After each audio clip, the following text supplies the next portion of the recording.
We are here and ready. We talked earlier about riding the wave of life, and I wonder, sometimes I feel like I fall off of the wave, and I wonder if play is the way to get back onto that flow. Sometimes that will be the case and sometimes it will not. If you will begin somewhere else, the precursor to being able to access play is feeling safe.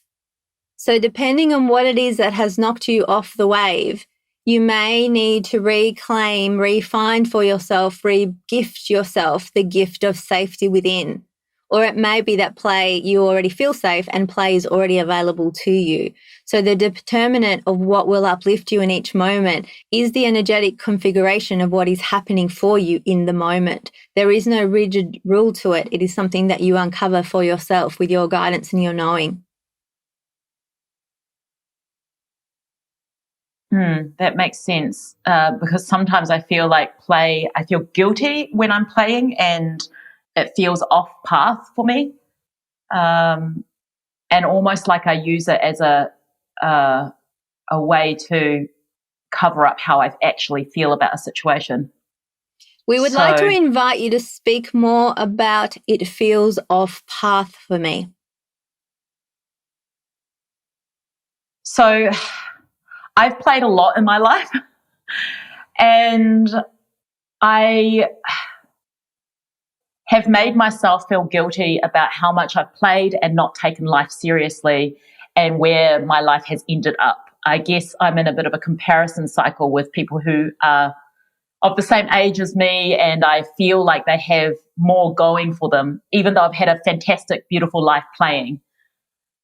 So that's what I mean when I feel like sometimes when I play now, it's almost covered in guilt because it feels like I'm not bringing any purposeful change or goodness to the world.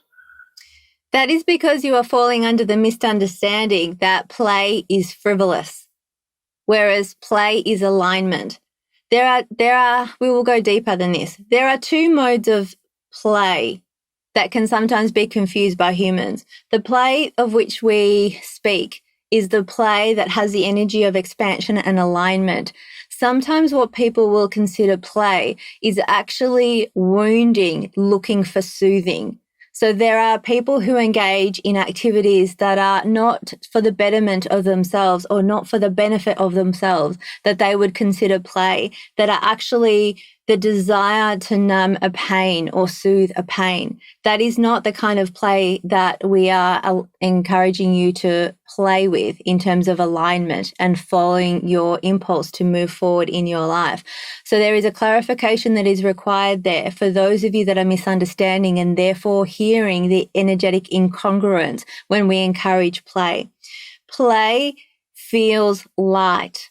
Play feels joyous. And because your society for a long time has told you that you have to work hard and earn everything, it feels incongruous for you to align play with achieving your goals and your mission. But actually combining those two things, the things that you aim to create in your life and the things that are of highest value to you, combining the things that you consider your purpose and the feeling of play and joy and flow is what is ultimately going to get you the best outcome. And we will go further. In your comparison point with the people around you, you are assuming that it takes the same period of time to achieve certain things for different people in different lifestyles and different spaces. That is not correct. The more alignment that you have, the easier it is for you to achieve things in your material world. So it may be that in fostering play for you, you are developing your skill set. You are going to play university alignment school so that when you undertake action with the alignment that you learned in your alignment school, you are capable of creating amazing results in a period that will surprise others, including yourself. That is also possible. But if you decide that play is frivolous and that was an earlier part of your life and you don't take that forward with you, you are buying into the model that requires difficulty and struggle in order to create. You will be slowing down what is possible for you by a factor that is so large you cannot even yet conceive it. Wow. Well, that's blown me out of the park.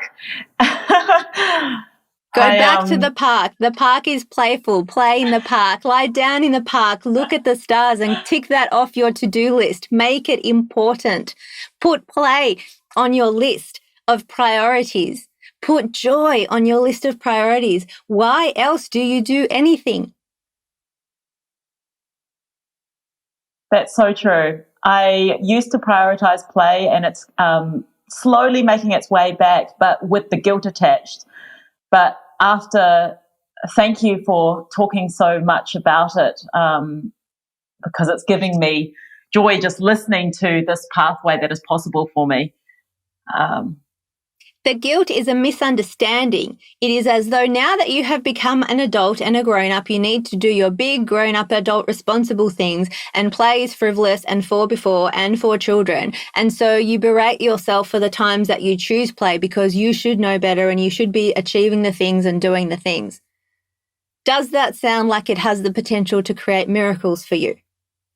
God, no. Not at all. Does inspired aligned action that comes to you when you're in your most expansive state, when you're walking out of the surf, having had an exceptionally good time and had an extraordinary idea pop into your head, and you go forward, not with force to enact it in the world, but with flow. Does that have the potential to create miracles for you? Absolutely. I can feel that through my whole body, and I've had experiences of that, where everything after a good session of play, the answers come to me so easily, and everything, the execution is easy as well. We invite you to offer that as evidence to your mind. Your mind has believed the old ideas that is peddled by a society that keeps you working hard and being responsible. And it is not what is energetically aligned and is not what is necessary. But as you believe it, you see more evidence of it. And it is a cycle that repeats. But you can create the momentum of different beliefs because they are also true, energetically true. And you can notice those times where you create with ease, with joy, and see what those results are, so that when your mind has fear and it has doubt, you can offer to it concrete examples of your own lived experience. Your mind will not believe things that look to it that as though you are trying to fool it or trick it into something. It needs concrete things to hold on to in order to relax and to flow and to trust. So offer it all the evidence that you have regularly. Offer that evidence when your mind is fearful. Offer that evidence when your mind is relaxed. Give it what it needs so that it can come on board on the journey of freedom and flow that is relaxed instead of pushing and forceful and fighting what is. That makes so much sense. And I feel that relief, even my mind knowing that there is evidence that this works, because it wants to fight me so often.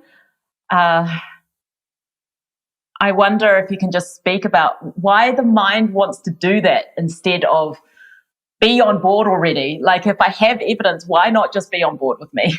Because you have evidence of both. Yeah. Because your mind prefers linear logic. And because for many of you, particularly the emotionally sensitive of you, you have been pulled away from your other forms of knowing and into your mind, so that your mind has become the decision-making tool that you rely on the most without acknowledgement of all of the other knowings that are available to you. There is a pressure that you have put on your mind to decide things for you and to get it right. And when it doesn't get it what you consider right, you become angry at it. The mind is capable of much relaxation or much tension, but it is your inner environment that it determines what your mind is going to choose in each and every moment. There is momentum that is accumulated and has built up that needs to be slowed down by some encouragement of focus in other directions. Your mind works with you. It does not try to fight you, but when you have fed it and inputted into it varied ideas, beliefs, experiences, and you demand that in this moment it thinks this, and in that moment it thinks that, what more can you expect from it? That's really clear. That's so clear. And we will remind you also of this. Your desire, your ultimate desire is to move into a state of wholeness. All the expansion that you seek, all the joy that you seek, all the purpose and fulfillment that you seek, that comes from a sense of feeling whole within yourself. And the more you divide yourself into parts that you reject and belittle and berate and expect to conform to the beliefs of other parts of you, it sounds a little crazy to some of you, but it's actually what each of you does regularly. You hold opposing beliefs so often, but you do not accept that within yourself. And therefore, what you choose to do instead is to pretend that you really believe one thing when you really believe that, as well as a part of you believing its opposite. And then the mind is split. And because you bury that underneath your conscious awareness, it becomes really difficult for you to transform your beliefs fully, because you are pretending that there are parts of you that don't believe things that you think are silly. But you never believe anything that you think is silly for no reason. It is never for silliness, but it is a playful game of unpacking those old beliefs and meanings that you have created for yourself and bringing them to the surface and making a conscious choice. Do I want to keep this or do I not? And it is not as simple as doing that. You also need to embrace the part of you that held the belief that you consider silly. You need to bring it back into wholeness. Accept it. Accept that it was believing that for a reason. It was protecting you from something. It was there for a reason. It had purpose. It was taking care of you in a particular way and bringing an attitude of love and appreciation rather than condemnation. And why don't I think this already? That is the path forward. Acceptance of you, love of you, nurturing of you, appreciation of you, and not just the bits that you deem good. All of you is good. All of you is good. It is just that there are parts that are confused and wounded. And what they require is the healing force of your own self-love. Nothing external will fix that for you. The external can trigger you providing positivity within yourself, but it cannot solve the issue, because what is required is your own self-love. Your own self-love. Your own self-love is the most healing force on the planet. It is what you will seek. It's just that you seek it externally, and then you are bound because you compromise yourself for the exchange of approval that you seek from the external, because you are not giving yourself the approval, but you seek it from you. That is what you do not yet realize. Some of you do, some of you don't. Some of you are realizing more and more. But the antidote to all the lack, all the rejection, all the disappointment, all the shame, all the fear, all the things is your own self-love and self-acceptance and self-nurturing. And then you will see it mirrored back to you in the wonderful universe that is a mirror of everything that you hold inside, not just what you try and pretend that you believe, but what you deeply believe in all of the layers of your being. And this is why it serves you. It serves you to bring those parts back in, to ask them what they need, to meet those needs, to be there for yourself, to be your own best supporter, to take care of you, to prioritize you, to nourish you. And you will not become you will not become selfish and careless. You will not stop caring for others. When your heart is whole, when your heart is full of your own self-love, you have love to spill over. You have compassion. When your heart is no longer wounded, when you are no longer stabbing yourself in the heart, you have the capacity to feel so much love and so much compassion for those around you. So we remind you of this. Love is a healing force. You cannot bring too much self-love for yourself. You loving yourself more and more and more brings more love into the world and increases your capacity to have love for others. You cannot love yourself too much. That is an impossibility.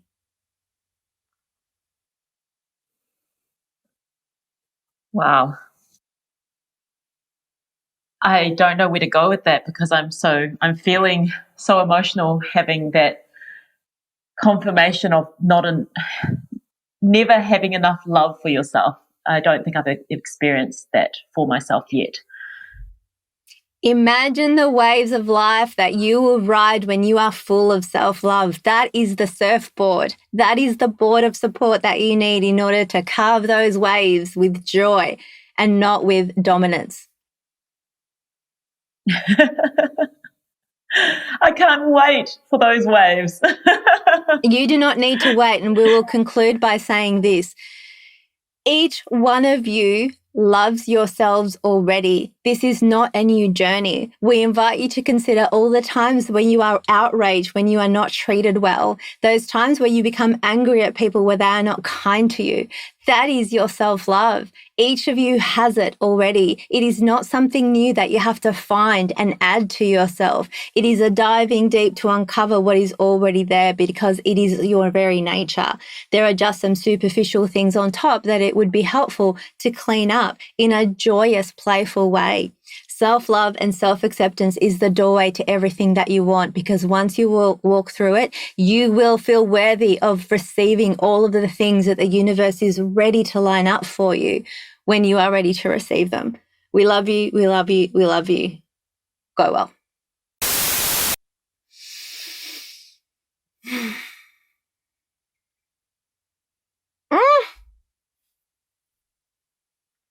That better have recorded.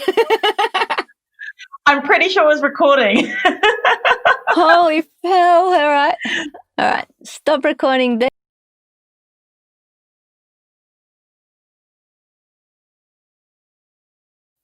Before we invite you to ask a question, we want to remind you of something that deep down you already know, but it will be helpful to hear again. You are light, you are joyous, you are playful, you are whole, you are divine, you are perfect, you are complete, and yet you are evolving. And it is smoothing out the process of evolution in a way that encourages you to hold yourself in the highest esteem in your own heart and mind, that we come here to play with you today. How may we be of service? Thank you, Aura. The question that comes to mind after that is about self-doubt. I often find myself pulling back into the place where I doubt that my life is leading anywhere, that my intuition is working, and I wonder if you can speak about what role that actually plays when it feels like it's going backwards.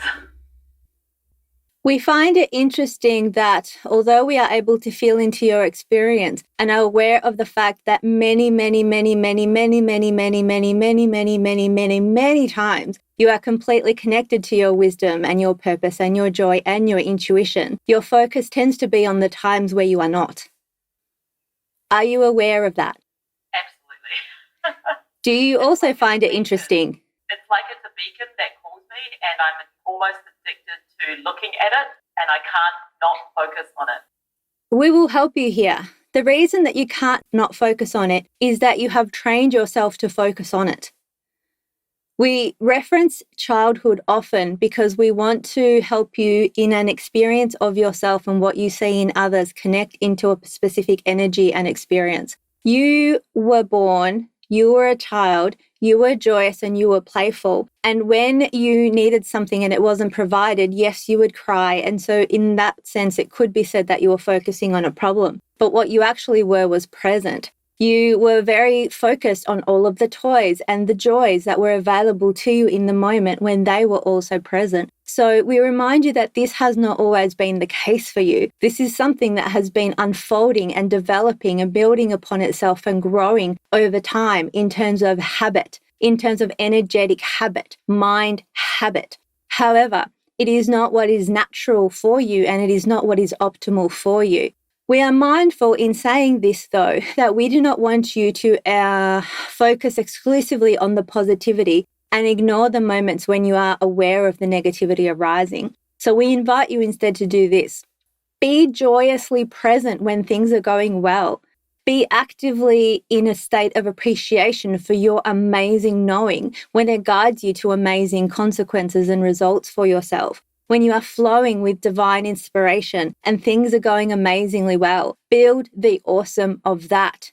Encourage yourself to thrive there, to be there, to enjoy that, to anchor it into the cells of your being as a lived experience and build on that. Build the awesome. By all means, build the awesome. But when you are flowing in a state of magic and all of a sudden you hear those words of niggling doubt, don't scream over the top of them in affirmation. Do not ignore them, but rather turn to them. And the quicker you turn to them, the easier it's going to be to do the process of uncovering what is coming up for you in that moment. Because we guarantee you this, the universe wants you to expand. Your energy field wants you to expand, and they are both working in tandem, in unison with you, because they both are you, to encourage you, to help you to expand. And there are always things that need to be cleared away in order to allow further expansion, but that process does not need to be ardently difficult. It does not, in fact, need to be difficult at all. And the secret to that is to catch it early, to be aware of it, and to engulf yourself with as much self-love and self-acceptance as you can find as you inquire as to what is actually happening in that moment for you. Those moments are valuable. Those moments are not wrong. Your doubt is not wrong. If you turn to your doubt with the feeling that it is wrong, it is going to be very difficult for you to do the true, actual healing that you need to do for that part of you that feels the doubt to feel accepted, to feel integrated, to be made one with the whole once more. You are always one. You are always whole. You are always perfect, although expanding.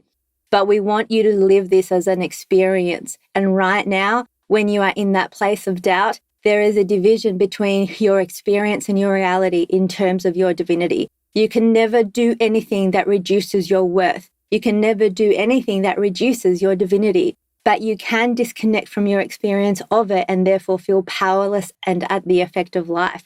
We are here to be mirrors to you and to remind you that you are infinitely powerful. You cannot even conceive the power that each of you holds within. You are beginning to get very slight glimpses of the expansion that is possible and available. And sometimes that can be scary, and that is okay.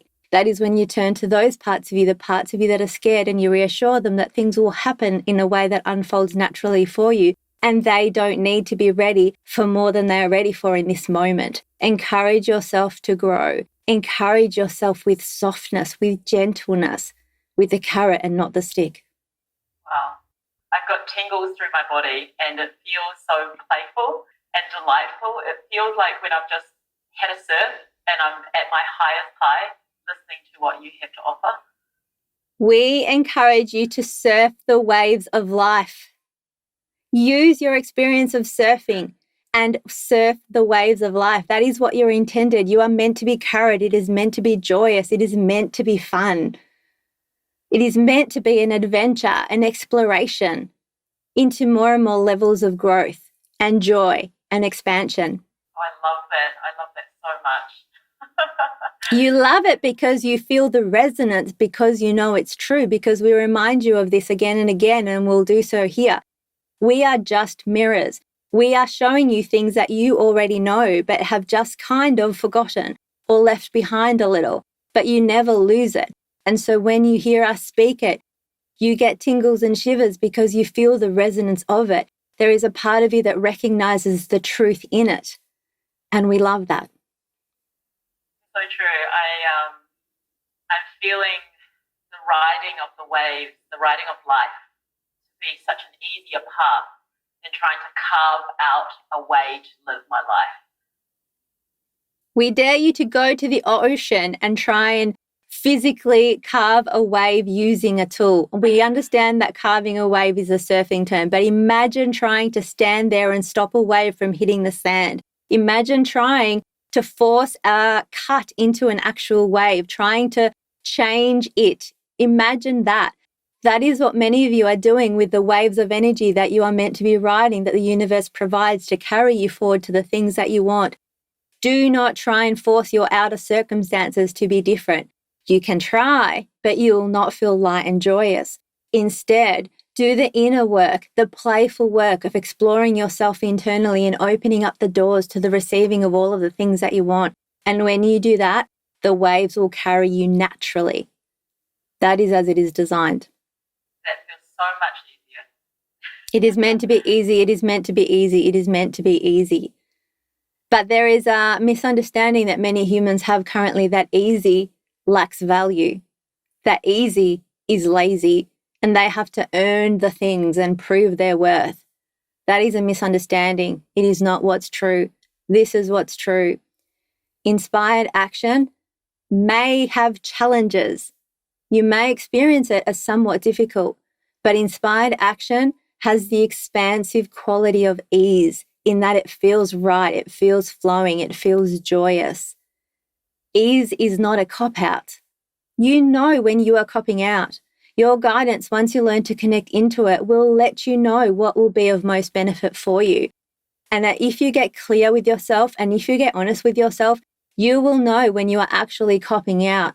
So don't assume that aligned action that feels easy is a cop-out. That is not what's true. Aligned action is supposed to feel like you are being carried by the wave. That is its energetic quality. There may be challenge involved, but it will be joyous challenge. It will be the challenge that builds a level of resilience and inner fortitude and inner strength without needing to be a terrible, life-draining struggle. Life-draining struggle does not fill you with energy. And what you want is to be filled with joyous energy and to flow forward into life, creating more of that for yourself and others and having a positive impact of lightness and joy and flow. And you cannot get there by forcing, and you cannot get there by fighting, and you cannot get there by struggle. We love you. We love you. We love you. Go well.